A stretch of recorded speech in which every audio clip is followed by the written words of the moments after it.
Então, muito boa tarde. No Sem Censura de hoje, nós vamos falar sobre teatro, sobre música, vamos falar sobre trabalho e vamos falar sobre infertilidade masculina. E os nossos convidados são a atriz Gisele Frois, que vai falar sobre o espetáculo O Imortal, que é o seu primeiro monólogo e que estreou em Brasília e agora está aqui no Rio. Já começou, Gisele? Já começou. Está no CCBB, no Teatro 3 do CCBB, aqui no Rio. E um espaço incrível, né? Democrático, que é o CCBB. Está sendo uma grande alegria fazer lá, um retorno delicioso de público. Gente, maravilha. CCBB é tudo de bom, né? Nossa, é incrível, incrível. E monólogo também é tudo de bom? Monólogo é tudo de bom.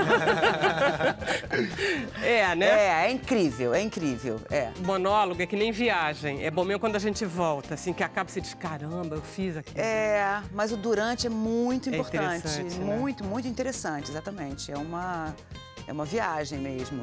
Vamos falar sobre isso. Estamos com o Ivan Pena, que é médico, ele é especialista em reprodução e ele vem nos falar sobre a infertilidade masculina. Prazer em tê-lo aqui. Prazer é tudo meu. Fico feliz com isso, porque a gente não aguenta mais ser taxada de infértil o tempo inteiro. É verdade. Na verdade, parece que o problema é sempre da mulher e, na verdade, não é isso. Nem sempre, É né? do casal, né? É. Se não tiver o homem e não tiver a mulher, não vai ter filho. Obrigada por ter vindo. Nós estamos com o Alexandre Guimarães, que é empresário, e ele vem nos explicar o que é essa atividade do cliente oculto, que é ainda muito pouco conhecida aqui no Brasil, mas que é muito usada na Europa, Estados Unidos, usa para burro. Na Europa é bastante usado já há algum tempo. No Brasil começou a embrionar aí por volta da década de 80, 90 e está começando a ganhar força agora a partir do final dos 90 e início dos 2000. Com a internet, é uma profissão isso, Alexandre? Pode ser, existem pessoas que acabam usando, fazendo disso uma profissão, mas acaba sendo muito um trabalho de complemento de renda, né, para quem trabalha atuando como um cliente oculto. Muito bom, é como ser figurante de ópera. Quase isso. Nós estamos com a Ana Costa, nossa querida cantora e compositora, e ela vai nos falar sobre o seu trabalho, claro, e também sobre a roda de samba do Castelinho aqui no Flamengo, que está acontecendo toda segunda-feira e que foi uma ótima ideia. Zona Sul tem tudo bom, né? E uma roda de samba informal, né, com o pessoal participando muito próximo, a gente fica muito perto do público. Ana, um lugar ótimo. Foi muito bom essa roda de samba, porque a gente nunca tem a oportunidade de trazer esse pessoal, o Jorge, o Marquinho e o Paulão, assim, de graça, só para brilhantar esse programa. E eles vão cantar, tocar? O Marquinho vai cantar, Paulão é o nosso mestre, Jorge, André também. A roda é isso, né? O encontro desses bambas todos aí, o pessoal tem adorado. Olha só que a gente vai acabar cantando. Nós estamos com o Bruno. Vamos cantar, Bruno, nessa roda de samba? Só se for agora. Bom dia, Vera. Boa tarde também. O programa hoje está sendo gravado, mas exibido ao vivo na internet pelo Facebook. Vocês podem mandar perguntas, comentários, está valendo tudo. Eu vou estar aqui de olho em tudo e prometo que vou passar tudo para os nossos convidados. É facinho, Vera Barroso. Esse programa está existindo por causa do dia 1º de maio, que é o dia do trabalho. Nós estamos aqui trabalhando. E eu queria só contar uma coisa pessoal para vocês, é que eu comecei a trabalhar na televisão no dia 1º de maio de 1980, ou seja, tem 38 anos, e era um domingo. E eu adoro essa ideia de que você começar o seu trabalho na televisão no dia do trabalho, num dia de folga, eu acho que me deu sorte, eu não vou parar nunca mais. Eu brinquei em Brasília que a Lúcia Leme fez esse programa durante 20 anos. A Leda Nagli fez durante... Não, a Lúcia fez durante 10 anos. A Leda Nagli apresentou durante 20 anos. Eu pretendo ficar 30. Ótimo. Pode ser assim? Pode. Então tá, Ana, vamos lá. Preciso de você para fazer os 30 anos agora começarem. O que vai ser? A gente vai tocar Luz da Inspiração, né, rapazes? Pode ser? Vamos ouvir isso. Vamos lá. Então tá. Paulinho da Viola e Alto Medeiros. Yes.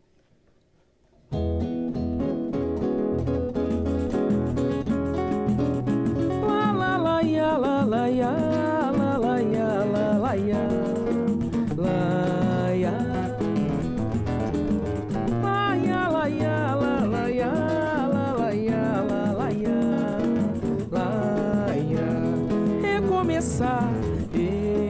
recomeçar, do que restou de uma paixão, voltar de novo à mesma dor sem razão, guardar no peito a mágoa sem reclamar, acreditar no sol da nova manhã, dizer adeus e renunciar, vestir a capa de cobrir solidão para poder chorar. Somente o tempo faz a gente lembrar do sofrimento que não quis perdoar, e todo mal reprimido pode afinal nos deixar. A vida tem seu renascer de uma dor, toda ferida um dia tem que fechar, e quem secou esse pranto pode novamente amar, recomeçar,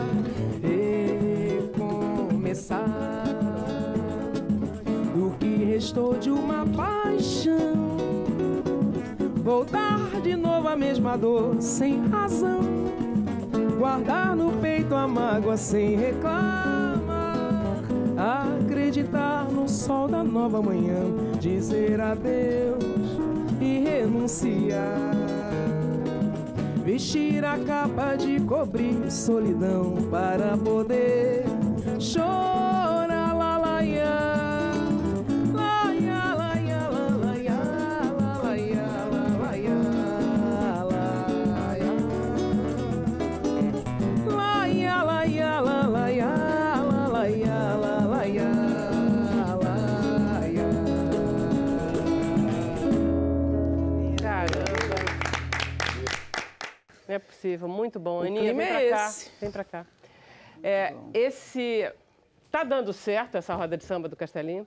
O pessoal ouve como eram as rodas de samba, de alguma forma, que nós frequentávamos, que não havia plugado, nada.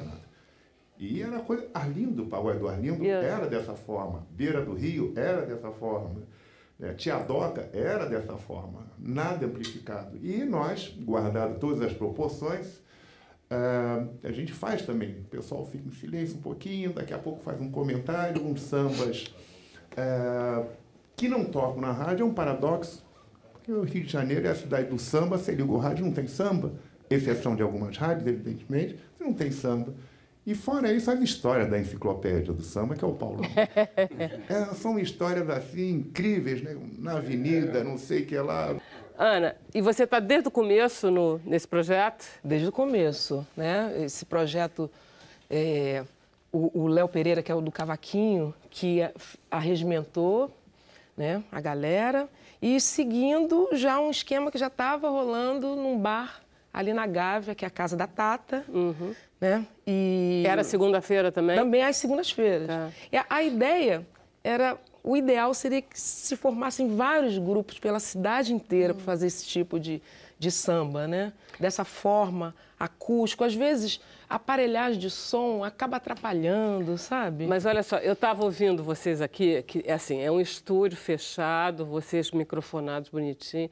Estava uma delícia, porque o que acontece nessas rodas de samba é que tem muito barulho e você não ouve bem.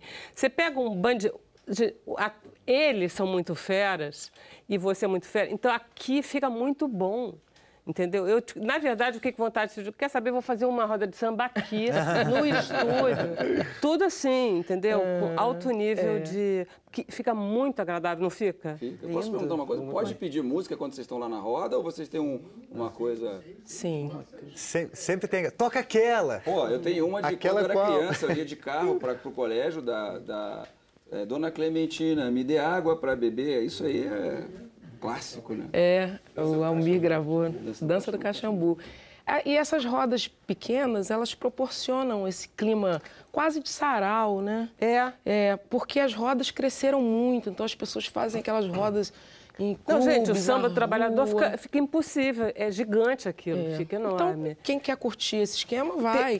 Quantos lugares tem, mais ou menos, lá no Castelinho? O Castelinho não é enorme, é? Pequenininho.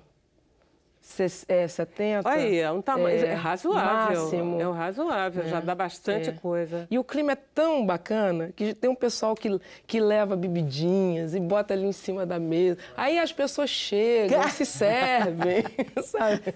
Fica assim, bem roda de samba de quintal mesmo, né? Me diz uma coisa, esse CD novo aí? O meu? O teu. O meu aproveitando a ocasião. Com o Carrapicho, Rangel, eu já vim aqui, falei dele, né? Porque a gente tinha show marcado. Legal, no mês passado a gente fez mais um lançamento aqui no Rio. E sempre que dá, a gente se encontra, porque ele mora no interior de São Paulo, né? Então fica difícil, assim, né? A logística é meio complicada, né? Não, mas no interior de São Paulo você vai para lá também, porque São Paulo gosta muito de samba, Araraquara, né? A gente pensa que é aqui, mas é longe, né, gente? Porque mas... você tem que pegar um avião. Às vezes tem que pegar um avião para Campinas, Ribeirão Preto, de Ribeirão você tem que pegar um carro, duas horas para chegar em Araraquara. É tudo 2 horas. Mas aí chegar lá tem uma gente que gosta muito de samba, porque São Paulo adora samba, é muito engraçado. Araraquara é uma cidade de sambista, o pessoal gosta mesmo de samba e tem ótimos músicos lá, né? Não, mas o Macir Luz sempre fala isso, que ele disse que 30 anos atrás não tinha ninguém fazendo samba em São Paulo. Hoje em dia tem gente até demais, eu não preciso levar ninguém do Rio. Todo mundo adora samba. E em São Paulo você ouve, eu me lembro quando eu vou para São Paulo, no centro, você ouve rodas de samba espalhadas pela cidade, esse troço que você está falando. Muito mais do que aqui, que é mais coisa meio de subúrbio, mas nem tanto, né? Eu acho que o movimento da Lapa, no começo dos anos 90, possibilitou gente de todos os lugares, não só do subúrbio, Zona Norte. O pessoal da Zona Sul também começou a se interessar, voltou a se interessar pelo samba. Né? A gente vê uma garotada que começou lá nos anos 90, hoje em dia são grandes músicos, grandes artistas que se dedicam ao samba, né? Aquele negócio que o Marquinhos estava falando, da rádio tocar pouco samba, mal ou bem a gente ouve mais samba do que antigamente, né, Ana? Porque agora a gente, na verdade, não ouve muito rádio, a gente ouve mais eu acho que tem mais samba, sim. Essa coisa da internet facilitou para a gente, inclusive, mandar ver no nosso trabalho, entendeu? Então, os músicos se organizam para ter a sua página do Facebook, para ter o seu canal do YouTube. Tem músicos que têm seguidores abertos, seguidores que gostam daquele instrumento específico. Até o Paulão, que não era muito... Na levada da internet, já tem Instagram, posta coisa, tem um monte de seguidores, né? Então, acho que essa coisa da internet possibilitou isso, né? A gente ainda está caminhando devagarzinho, que eu acho que o pessoal mais jovem tem muito mais facilidade para lidar com essa tecnologia, essa rapidez de postar coisas, de fazer... Né? Mas estamos andando e é o que a gente tem as rádios de internet, né? Porque eu particularmente acho que ainda não está bom para o samba, não. Mas olha só, Ana, as pessoas, você não vê ninguém que não esteja com fone na rua. O que será que elas estão ouvindo, né? Cada um ouve o que gosta, né, Bruno? Certamente estão no Spotify ou no Deezer, em algum aplicativo de música. Ouvindo aí a gente não tem como saber. Mas que se ouve muita música o tempo inteiro. O importante é a gente estar nas plataformas digitais. Na internet, escutar música que eu queria escutar, que antigamente eu dependia da rádio. Então, democratizou muito. Democratizou. Você ouve na hora que você quer, no dia que você quer. Fazendo. Igualzinho que a gente... Quer dizer, só que você ouve o que você quer, né? Exatamente. Eu hoje, às 6 da manhã, liguei na internet para ver você lá. Fiquei 6 horas da manhã sambando na cozinha, vê só se é possível. Tomando café e sambando, ouvindo Ana Costa, cara. No melhor som, hein? E tava muito bom. E todo aquele show do Martim que você fez. Então, o show do Martim vou fazer agora dia 20... vou retomar esse show. Viu? Porque é aniversário. Eu vi hoje todo. A gente está nesse ano de comemoração. Dia 20 de maio você vai fazer? De novo, ele é o máximo. Lá na Sala Baden. A gente está nesse período, esse ano, comemorando os 80 anos de Martim da Vila. Né? Então, estão pipocando festas por aí, shows em homenagem. Esse disco eu gravei em 2015, gravei o CD, DVD, né? E, voltando a falar essa coisa da tecnologia, né?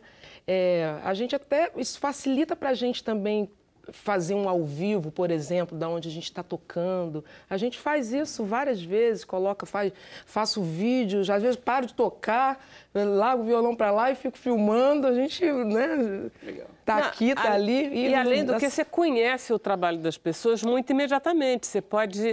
Você fez alguma coisa, você posta, todo mundo vai poder acompanhar o teu trabalho, mesmo quem estiver na Argentina, em Portugal.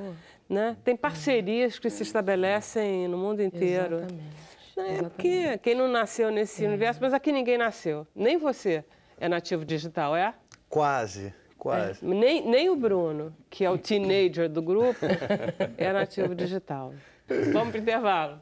A gente volta já já.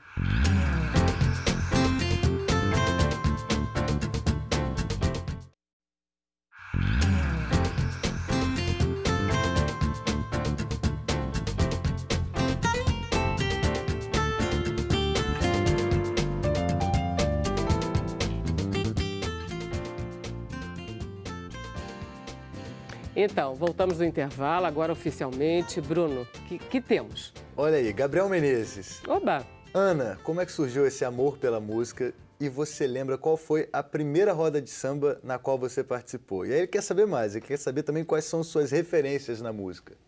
O amor pela música desde, sei lá, novinha mesmo, criança, né? Gostava de ligar o rádio, aí pegava a escova de cabelo, ficava cantando como se fosse um microfone. Eu acho que é o normal de todos nós, assim, que temos essa coisa. Você ouvia o quê quando era criança? Ouvia MPB, né? Essa MPB tradicional que se tocava nas rádios, né? A segunda pergunta é... Sua primeira roda de samba. Olha, eu não sei qual foi a primeira, não, mas eu lembro de rodas de samba maravilhosas, uma especial que eu fui com Luiz Carlos da Vila, lá em Niterói. Mas isso não foi a primeira roda, eu só estou lembrando aqui... Foi a especial, aquela que você lembra. Aquela especial, que no dia seguinte você acorda assim e você fala, meu Deus, não acredito que aquilo tudo aconteceu. Uhum. A gente fazia... Eu tinha um grupo, eu participava de um grupo chamado Roda de Saia, só de mulheres, e a gente fazia umas rodas de samba na Rua dos Artistas.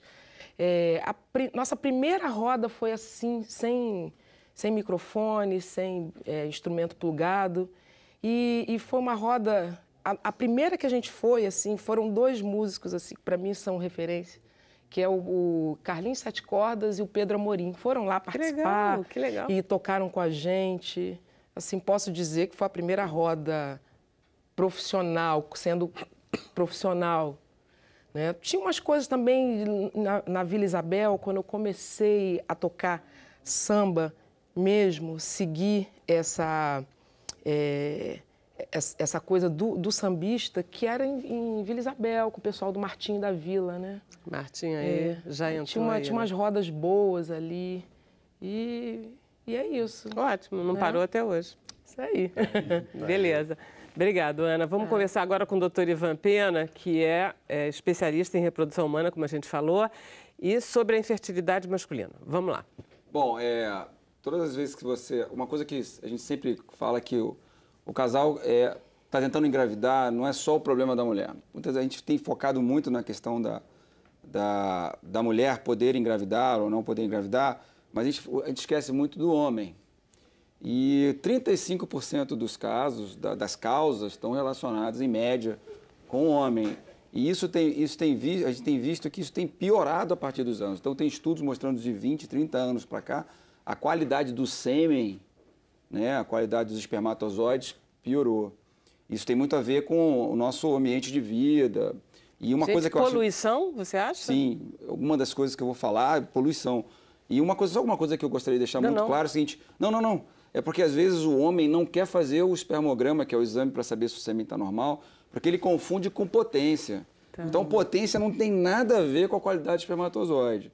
Então, e é importante, e a mulher acaba fazendo um monte de exame, alguns invasivos, que precisam de colocar aparelhos dentro da vagina e tal, E o homem que tem que fazer um espermograma deixa de fazer esse exame porque acha que tem alguma coisa, vai dizer que a potência não está boa, alguma coisa assim. E todos os níveis sociais, tanto lá na universidade, que é público, quanto lá na clínica, que é classe A, é igual, é sempre igual. Mas existe uma diretriz, assim, do médico que está assistindo a mulher?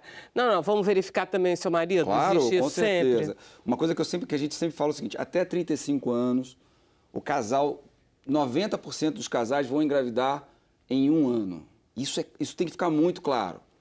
Depois dos 35 anos, está 6 meses tentando engravidar, não conseguiu, tem que procurar um especialista, porque senão a idade passa também para a mulher. Claro. E um casal menos de 35, que está há mais de um ano... Tem que procurar também. Tem que procurar também. Não adianta ficar, não, olha, é porque eu estou viajando, é porque... Não, tem que procurar, porque eventualmente pode ter alguma coisa a mais. Falando especialmente do homem, o que a gente tem visto é que uma série de situações do ambiente tem mudado a qualidade do sêmen.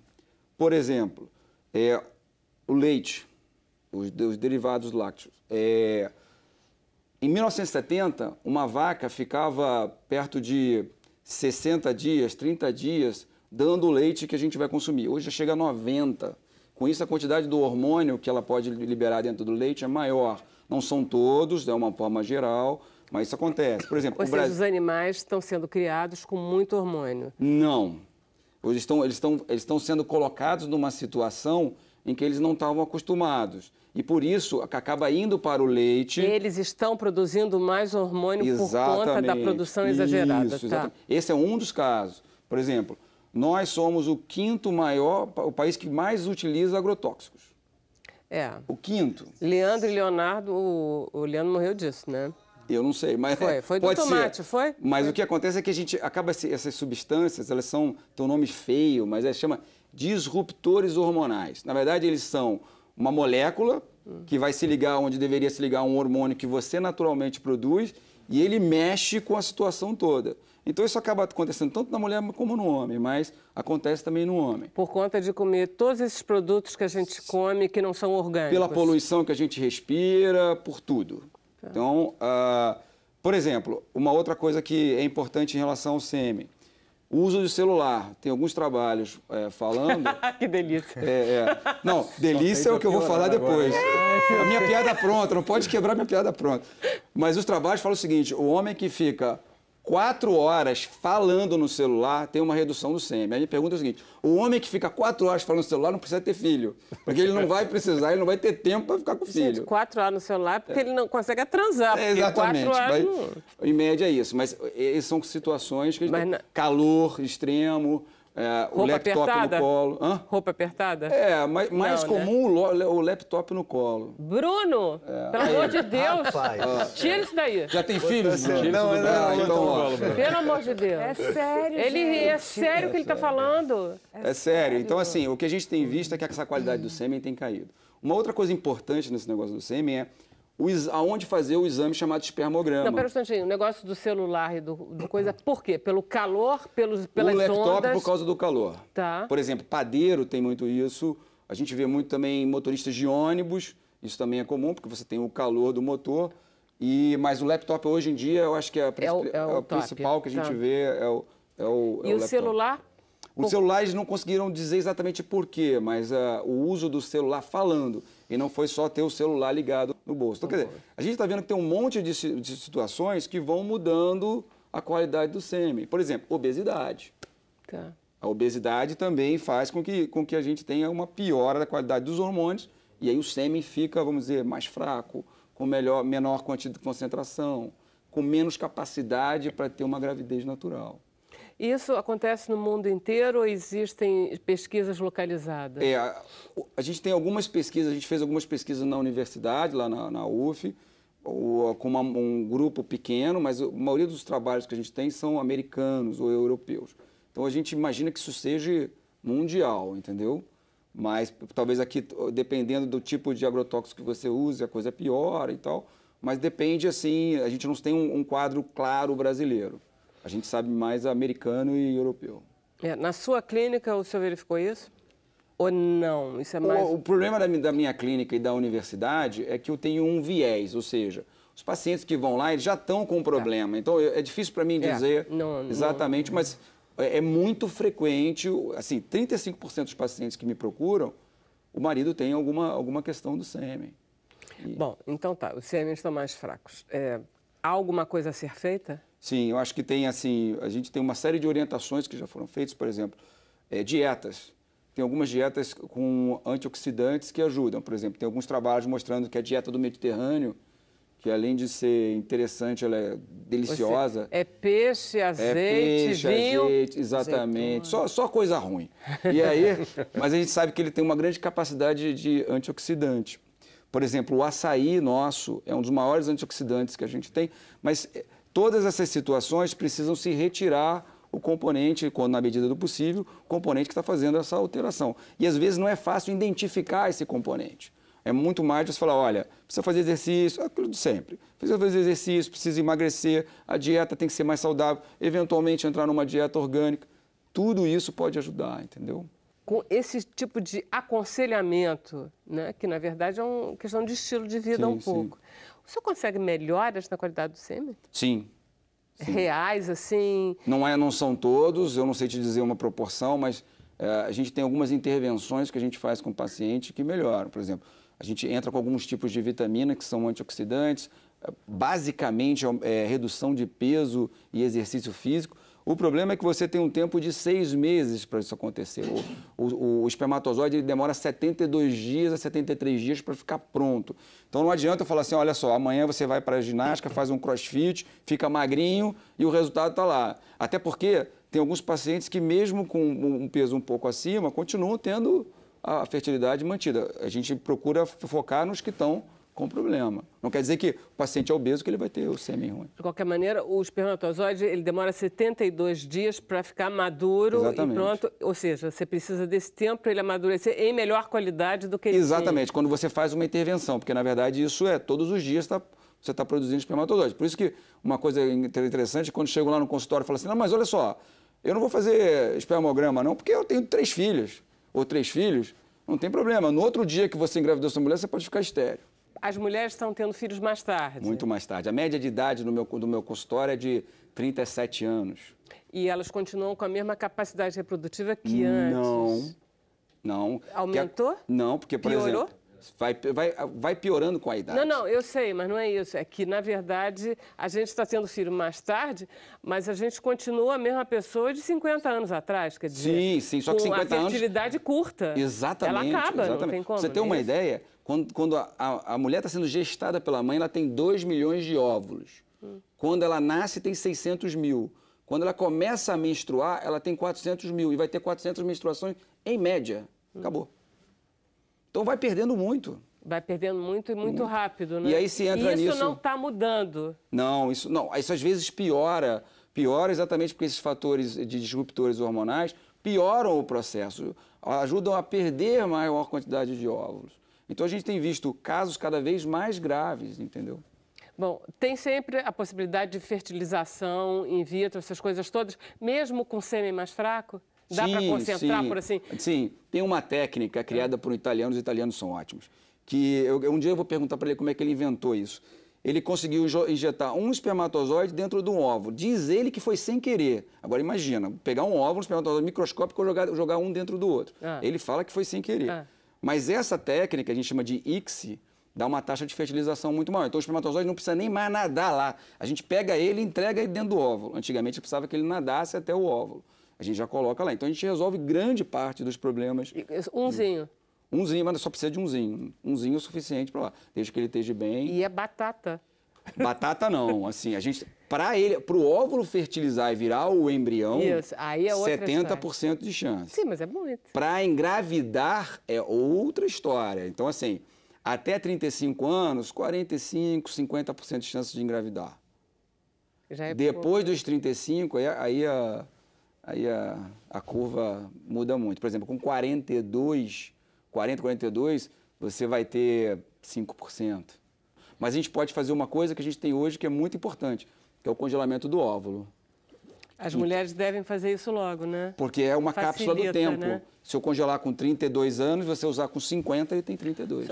As meninas já deviam fazer isso logo, mas é porque é muito caro manter, não é isso? Não, na verdade, assim, eu acho que é pouco conhecido. E tem um efeito, as minhas pacientes que congelam óvulo têm um efeito fantástico, é um efeito psicológico. A Sim, maioria das Vera. pacientes que congelaram óvulo comigo casaram logo em seguida. Obrigada, doutor Ivan. Nada, Vamos prazer. conversar com o Alexandre Guimarães, que é empresário. O seu cliente oculto é outro, né? Meu cliente oculto é outro, isso aí. Ele começou na verdade, ele veio para o Brasil ainda, a gente pode dizer ainda que é muito recente, né? Tomando um corpo maior a partir da década de 80, 90. Ah, já tem um tempinho. Mas com a internet está começando a impulsionar um pouco mais. Tá, então vamos explicar o que é o cliente Vamos oculto. lá, o que é o cliente misterioso? O cliente misterioso é uma pessoa comum, é contratada por uma empresa, prestadora de serviço ou fabricante de algum produto, que quer experimentar, entender como o seu produto ou o seu serviço está sendo vendido aos olhos desse cliente. Então, esse cliente é contratado, é um ator, quase como um ator, contratado para ir às lojas, às prestadoras de serviço, contratar um Quer serviço. dizer, ele tem um roteirinho, né? Ele recebe Ele tem um um roteiro, qual roteirinho. loja deve ir, Isso, ele recebe tem o um dinheiro, roteirinho. tudo faz... Ele tem um roteirinho, ele recebe um treinamento para poder fazer a avaliação e começa a experimentar esse serviço ou esse produto ou esse processo de venda e transportar um feedback para esse contratante, seja para o prestador de serviço, para o dono do produto, enfim. Ele tem que fazer um relatório por escrito? Ele faz um relatório por escrito, né? Hoje, a grande maioria das empresas, inclusive a nossa, trabalha com um relatório, com um processo quase que todo online, né? A internet veio para ajudar muito isso. Qual é a sua ligação com o cliente oculto? Que empresa é a sua? A minha é a Orange. Então, a gente faz todo o processo desde o cadastro, da captação desse cliente oculto, né, dessa pessoa no nosso banco de dados, até a entrega final desse relatório para o cliente que nos contrata para realizar esse serviço. E quais são as características necessárias para você conseguir esse emprego? Que não é um emprego, enfim, que é um bico, né? Existem pessoas que usam dessa atividade como um meio de complementação de renda, mas existem pessoas que, eu tenho na minha base algumas pessoas que chegam a fazer uma renda exclusivamente trabalhando como cliente oculto. Quer dizer, a Orange tem um cadastro de clientes hoje, ocultos, é assim? em torno de 30 mil pessoas no Brasil todo. São pessoas que vocês procuram, as pessoas procuram vocês para Elas se nos cadastrar? procuram para se cadastrar. É uma via de mão dupla, Tá. né? Eu estou sempre buscando novas pessoas Então para a gente aumentar o pode dar o cadastro. seu endereço aqui, que as pessoas podem Claro, procurar? claro, Qual claro. é? Então a gente está www.orangespp.com.br. Tá. As pessoas podem, a gente está sempre buscando, porque a gente precisa sempre dessa renovação de cadastro, de banco de dados de pessoas para trabalharem. Mas existe também a via ao contrário, né? As pessoas também que já conhecem, já trabalham com outras empresas e que acabam nos buscando também. O que tem mais procura? Quais são as empresas que procuram mais feedback? Que tipo de empresa? Alimento, serviço ou o quê? Hoje, eu vou falar do meu caso, né? o O seu que caso, a gente claro. tem. Os maiores mercados, os maiores segmentos que a gente tem hoje é o segmento de alimentação e o segmento de varejo, moda de varejo, né? Vamos dizer assim. Você tem muitos pontos de venda, você tem muitos locais, você acaba com isso expandindo e mudando muito a maneira como o atendimento acaba sendo realizado. E as empresas... Quer dizer, mas não franquias, né, A Alexandre? maioria das franquias. Tá. Não, mas não só franquias. Existem empresas, por exemplo, que têm uma quantidade significativa de lojas, mas não A franquia. CIA, por exemplo, ela deve usar esse tipo de... Com certeza usa, Tá. certeza usa. CIA, essas grandes varejos, CIA, Renner, Riachuelo, enfim, essas grandes todas utilizam. E no setor de alimentação seria o quê? Os McDonald's ou são empresas assim, supermercado? Restaurantes, os fast foods, os supermercados. Restaurante deve ser bom. Eu queria me candidatar a esse negócio do restaurante. Sinta-se bem-vinda no nosso cadastro. Aí é Virou você... uma crítica gastronômica, né? E ainda Pois recebeu por isso. Não, eu fico pensando o que eu gostaria, aonde eu gostaria de ser cliente oculto, porque as pessoas devem pedir certas coisas, não? Mulher deve querer, assim, experimentar todos os produtos de beleza, as tintas de cabelo. Hoje como é que funciona, né? As empresas nos contratam e a gente coloca essas oportunidades no nosso site. Tá. Isso funciona conosco e funciona com várias outras. Com várias outras. Os interessados que estão no nosso banco de dados recebem essas informações e dizem, eu quero participar. Para poderem participar, elas fazem um treinamento todo dentro do sistema, enfim, realizam esse processo e passam por um processo de seleção. Porque a gente precisa entender primeiro se aquela pessoa está dentro do perfil que está sendo exigido pelo cliente para aquela avaliação, né, se é aquele perfil do cliente você não pode contratar um homem careca para experimentar produto de shampoo. Não vai ficar legal. Exatamente. Então, a gente faz esse processo seletivo, a pessoa passando, ela está apta e está selecionada para realizar o trabalho. E o preço que vocês pagam é decidido entre vocês ou vocês têm um preço padrão? Não, cada caso é sempre cada caso é um caso, né? As empresas são muito diferentes. O próprio preço, né, vamos dizer assim, o investimento que nós colocamos para o cliente de acordo com o segmento, com a complexidade do trabalho, com o perfil do cliente que eu precise contratar. Quanto mais, se eu precisar de uma pessoa classe A, eu vou ter que remunerar de uma forma diferente de uma pessoa classe C, D. Dependendo do tipo de serviço. Porque esse trabalho é o mesmo? Não é o trabalho mesmo. Dependendo do segmento. Eu não vou colocar... A gente tem classificações de diferenças de segmento de classe. Né? Tem lojas, por exemplo, moda feminina, classe A. Então, é diferente você colocar uma pessoa que não esteja acostumada com aquele meio, classe AB, para simular se passar por um cliente dentro daquela loja. Ela vai facilmente ser percebida, porque aquele meio não é o meio dela. Então, a gente procura adequar o perfil da pessoa ao perfil da loja. Claro. Mas a pessoa que vai num outro segmento que vocês classifica por classes, né? Numa classe... não necessariamente. Mas faz o mesmo trabalho, né? Ela tem disponibilizado o mesmo tempo e faz um trabalho também de simular ser um cliente. Sim. O trabalho das duas pessoas... Não necessariamente é o mesmo. Mas é parecido?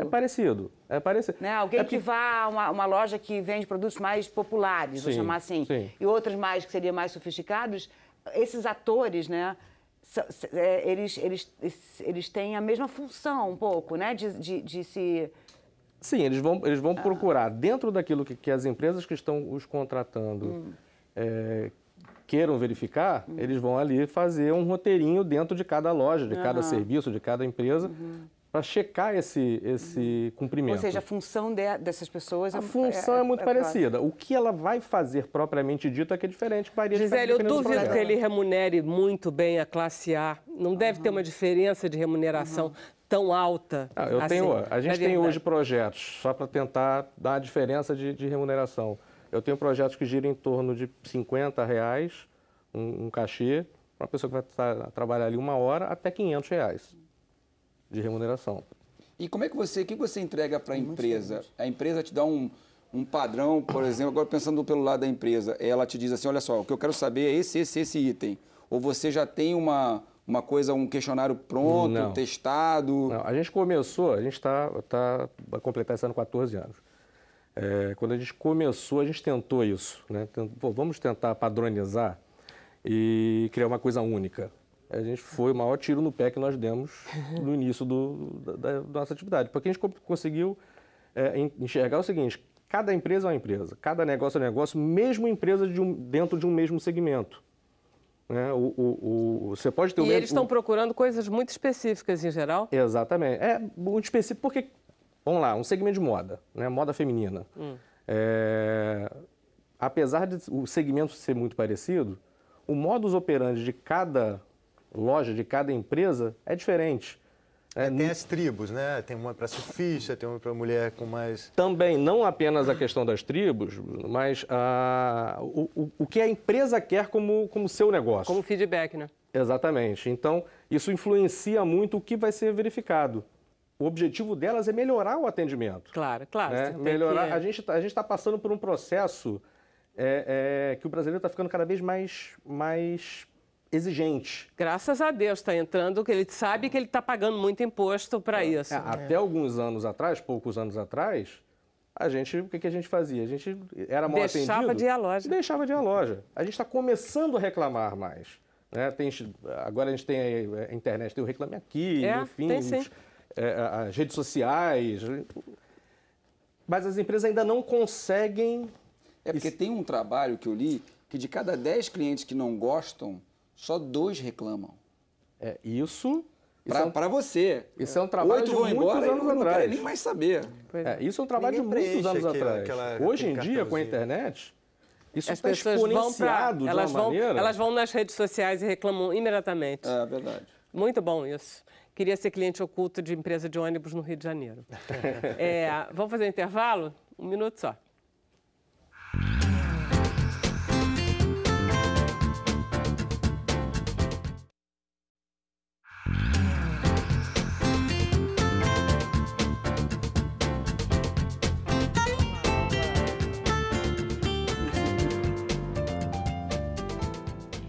Bom, estamos de volta então, Bruno. Olha aí, dúvidas sobre fertilidade. Gabriel Menezes, Ivan, existem métodos para combater essa infertilidade masculina?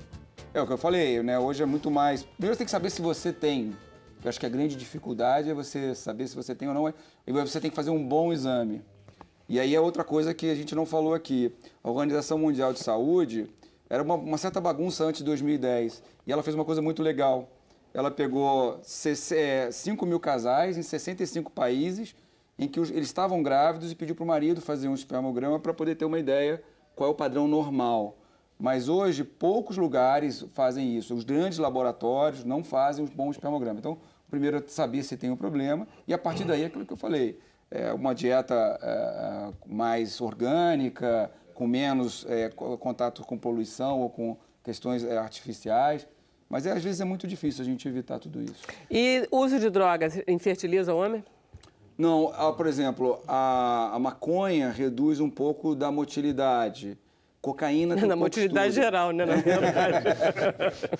O álcool ao contrário. Os trabalhos falam o seguinte, que 2 tacinhas de álcool melhoram a chance de gravidez. E 3 é uma Todo mundo entende dorme. isso, né? Passou de 2 já não funciona muito Claro, bem, mas 2 dorme. tá bem. Tá. Então, assim, eu tenho que ter cuidado com essas E é hereditário? Tem uma pergunta aqui. Existem alguns casos hereditários.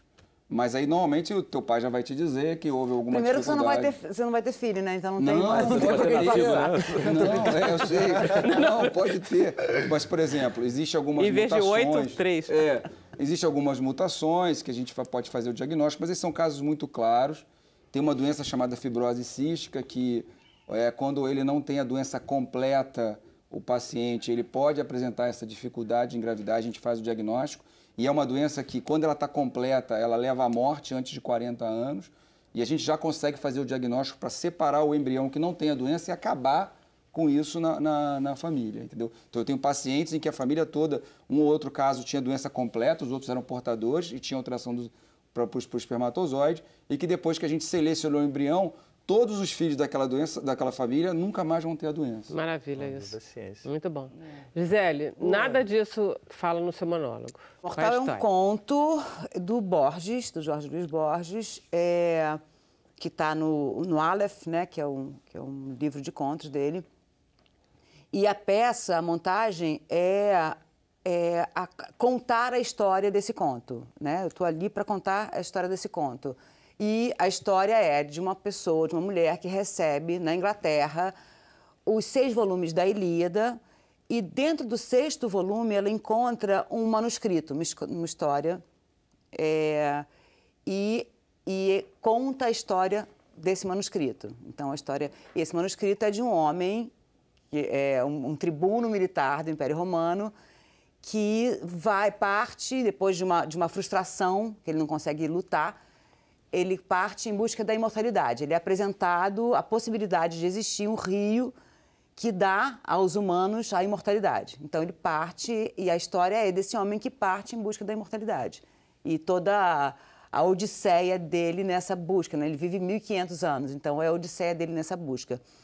E o que me encanta é que, enquanto o Borges conta essa história, passa por tantas coisas que desde a primeira vez que eu li esse conto, cada vez que eu lia, cada passagem dessa pessoa em busca da imortalidade me levava para umas viagens. E é isso que eu desejo, me proponho a fazer, é contar essa história de uma forma que cada um que esteja lá assistindo permita as suas imagens, as suas viagens, as suas odisseias pessoais e particulares. Um pouco de... Eu estava pensando nisso, que quem está fazendo arte aqui, né, o samba, o teatro, está voltando um pouco a ser mais orgânico, né? Eles estão fazendo a roda de samba, a acústica, eu estou ali só contando uma história, não tem... E as ciências estão mandando ver na loucura, né? Que um vai buscar fertilizar de um jeito que não é o orgânico, né? Que é uma forma... Até também, né? O outro está fingindo ser um cliente para entender o que a vida quer, né? O que aquele cliente que vai na loja quer, que é a vida. Tem uma misturada aqui de cabeça para baixo bem interessante, eu acho. Muito lindo, né? muito boa interpretação. Legal. Quem é que fez a dramaturgia? Foi o Patrick Pessoa e o Adriano Guimarães. Foi você que inventou tudo sozinha? Eu que inventei, você acredita disse assim, nisso? cara, eu preciso fazer isso. Eu li, a primeira vez que eu li Porque Bosch essa tem história... essa coisa, né? Porque ele é tão forte, tão... É muito forte, é muito fértil, é muito fértil. E eu li essa história e fiquei muito emocionada. Eu não entendi nada. A primeira vez que eu li, eu falei, que loucura! Mas me emocionava com aquilo. Eu não entendia por que eu me emocionava. Agora eu entendo, é porque me emociona... Cada lugar, cada dia que eu leio, que conta a história, me emociona em lugares diferentes. Me emociona, que eu digo, me comove, me leva junto, sabe? Me conduz para... É uma viagem. Uma viagem. Você vai junto com o personagem. E eu quis... E você assume que papel? O do narrador mesmo. Você está ali contando para nós. Até tem uma teoria que é bonita, né? Que é a diferença da narração para a informação, né? Uma diferença. Se você tem informações, você fica com muitas informações o tempo todo, que elas quase que vão embora de você no dia seguinte, quando chega o próximo jornal ou a próxima mensagem do WhatsApp ou do Facebook, não sei. E que a narração é diferente, que vem muito também da época em que se fazia trabalhos manuais. E que, por isso que eu volto ao orgânico também, né? É Sherazade, exatamente, se narrava enquanto as pessoas faziam os trabalhos manuais. Quando os trabalhos manuais passaram a ser substituídos pelas máquinas, a narração também dançou um pouco, ela também foi embora um pouco. Então, é quase uma história que eu junto, de alguma forma, não sei se não é maluquice na minha cabeça, que eu junto com o que eles falam, com o que ele fala da fertilidade também, de que quando você volta a viver... Quando você para de se alimentar de produtos que tem tanto remédio que não é para o nosso corpo, tão artificiais, conservantes, gente. O que é uma margarina? Uma margarina, se você deixar numa janela caindo neve, caindo sol, ela continua a mesma coisa. Não é possível que isso seja... Igual a batata do fast food. Batata do fast food, não é isso? Não é possível que isso seja humano, Não é possível que isso faça bem pra gente. Deixa eu mostrar o vídeo, que aí a gente vai fazer mais perguntas ainda. Tá bem. Por favor, Daniel. Eu estava em Londres, estava em um antiquário. E um senhor se aproximou de mim. E a aparência desse senhor me chamou a atenção. Ele era um homem muito velho, ele tinha uma barba desgrenhada, o cabelo dele era desgrenhado também, longo. E esse senhor, o senhor Joseph de Cartafilos, o colecionador, ele me ofereceu os 6 volumes da Ilíada. Era uma tradução feita para o inglês por Alexander Pope. E segundo o senhor Joseph de Cartafilos, é a melhor tradução de Homero que existe na Terra. Alguns meses depois eu fui informada que ele tinha morrido. Uma noite eu me sentei com aqueles volumes, comecei a examinar aquelas páginas. Fui folheando e no 6º volume eu encontrei um manuscrito. E esse manuscrito parece ser a autobiografia de um tribuno militar do Império Romano. E ele conta como um dia ele decidiu buscar a imortalidade. Quando eu cheguei e vi o cenário montado, eu fiquei levando um susto. Que são quase 1000 caixas e são numeradas, e foram numeradas sequencialmente, mas que lá elas são distribuídas de uma forma que não faz sentido ali. E ela sugere, assim, já ouvi falar várias coisas, né? Pode sugerir, sei lá, a montanha onde esse homem fica perdido por um tempo, a cidade dos imortais que ele procura por muito tempo, ou simplesmente uma quantidade imensa de livros como num sebo, né? Biblioteca. E o Borges trabalhava em biblioteca, né? Então, assim, o objeto, o livro, ele gosta do objeto. Ele gosta do objeto. E ali tem um valor no objeto caixa. Fica bonito essa coisa. E as caixas, e tem muitos livros espalhados também, né? E o Borges falava isso, né? Que uma biblioteca é um universo. Um livro pode ser um universo, né? Porque a partir de um livro você pode construir um e você, de um conto, fez um universo inteiro, né?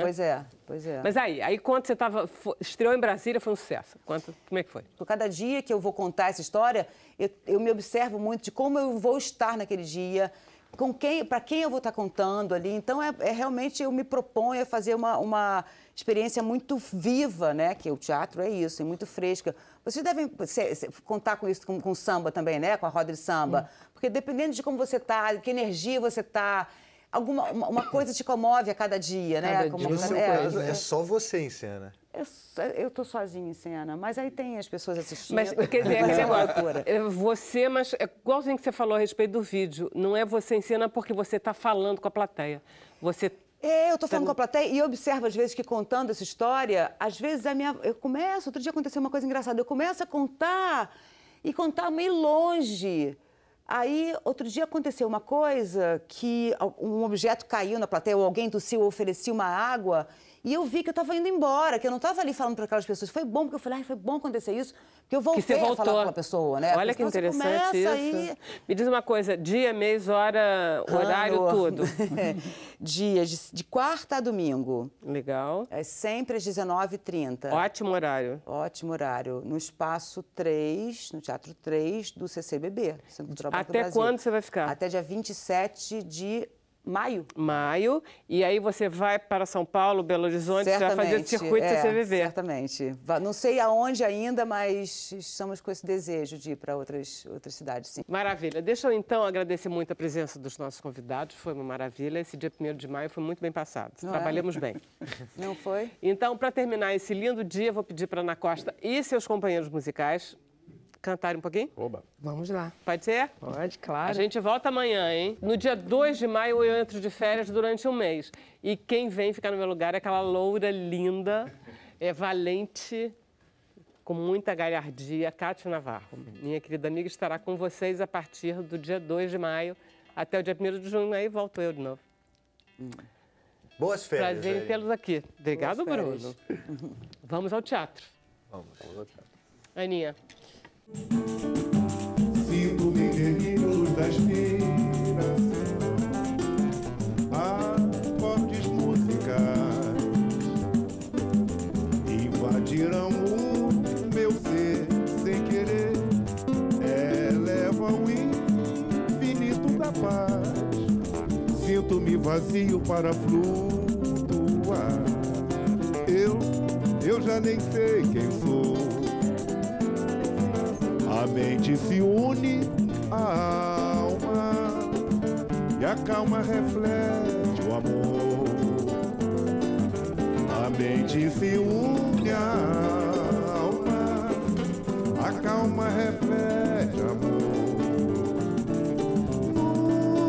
Nos braços da inspiração, a vida transformei, escravo pra rei, o samba que eu criei, canto divino fico, agora sei quem sou.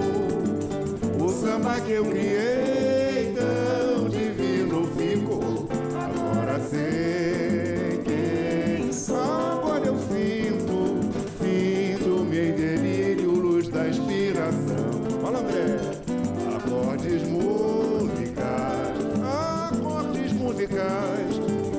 o meu ser sem querer eleva o infinito da paz. Sinto-me vazio para flutuar. Meu Deus, eu já nem sei quem sou. A mente se une à alma. Original. A calma reflete amor.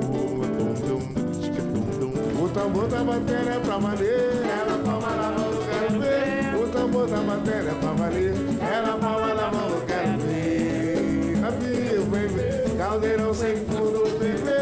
Quem nunca viu, bebê, caldeirão sem fundo, bebê. Quem nunca viu, bebê, caldeirão sem fundo, bebê. Quem nunca viu, bebê, caldeirão sem fundo.